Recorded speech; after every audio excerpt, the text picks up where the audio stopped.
You show up at an open mic. You see an audience there. You get yourself ready. You get your jokes kind of ready to go, and two people before you go up, the audience and gets up and leaves. What do you do now?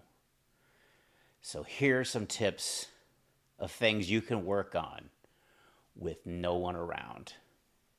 Hi, my name is Ryan Perio. I'm a comic here in the Dallas Fort Worth area.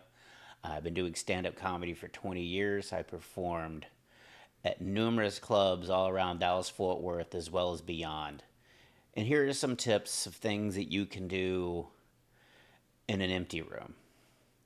Most importantly, the one thing you can work on is your confidence.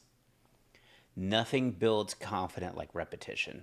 And so I believe when you go up over and over and over again in rooms where maybe it's not full or nobody's paying attention, it helps you be comfortable with that silence. And that is such a crucial skill to have in the stand-up comedy scene, is to be able to just stay up there and be comfortable. It's a skill that basically builds a lot of your confidence. So always work on that when there's no one in the room. How can you be more confident? Maybe you work on having more personality come out. That way you don't feel as, if it doesn't go as well as you want it to, you're not as defeated as if you were to do that in front of a full room. Like sometimes if you try something in a room full of people, when it doesn't work, it can be gut wrenching, and it may just want make you put something down and never pick it up again. When you perform in an empty room and try something, maybe you can then kind of not feel so distraught when it doesn't work that you throw it away, but you can actually build on it and see, hey, maybe I need to pull this back a little bit on the personality. Maybe I'm too aggressive, too loud, too obnoxious. I need to find a middle ground. But it just makes it to where it's more of a workable scenario than maybe a full room where you feel embarrassed about what you just performed. Another thing that you can work on in an empty room: delivery. Sometimes when you're up there, you've got some words that sound so similar, just sound the same.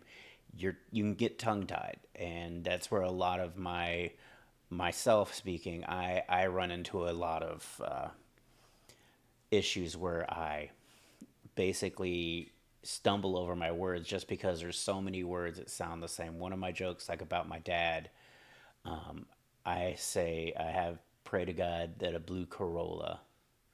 And for some reason, I stumble over those words for so many times. And what I ended up doing was basically doing that over and over again in an empty room just to get used to saying it.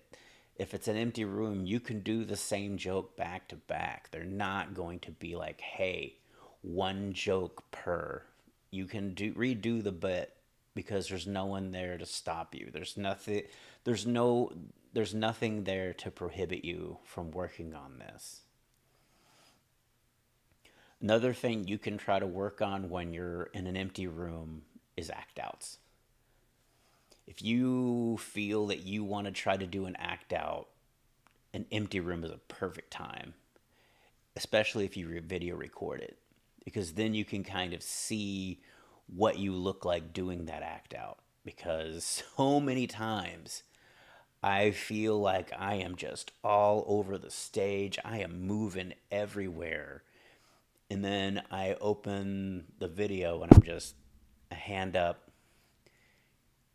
just uh, barely moving, like I'm just maybe moving like an inch or two in the video. And so it helps you kind of become more, if you want to be more of an animated discussion person, performing in an empty room is a great way to try to work on that. And so those are some of the tips that you can do, like if you find yourself in an empty room. One of the most crucial, though, I will say this, is just working on your confidence. It's the most it's what we started with it. You can do so much with that, just basically getting that repetition and not feeling like you're having to do repetition in front of people. And so there are the things you can work on in an empty room. I hope this helps. Follow me and subscribe and like the video if you want to see my comedy journey, and maybe I'll throw in some more tips like this in upcoming videos. I also do stories behind some of my jokes, as well as an open mic kind of comprehensive review of pre open mic, like what I think a joke's gonna, how many jokes I can make work, and then a recap at the end of the month where you see how many of the jokes I actually was able to get to work. Maybe there's more, maybe there's less. Maybe I was absolutely wrong on the videos that I thought would work. But stay tuned, and thanks again for watching.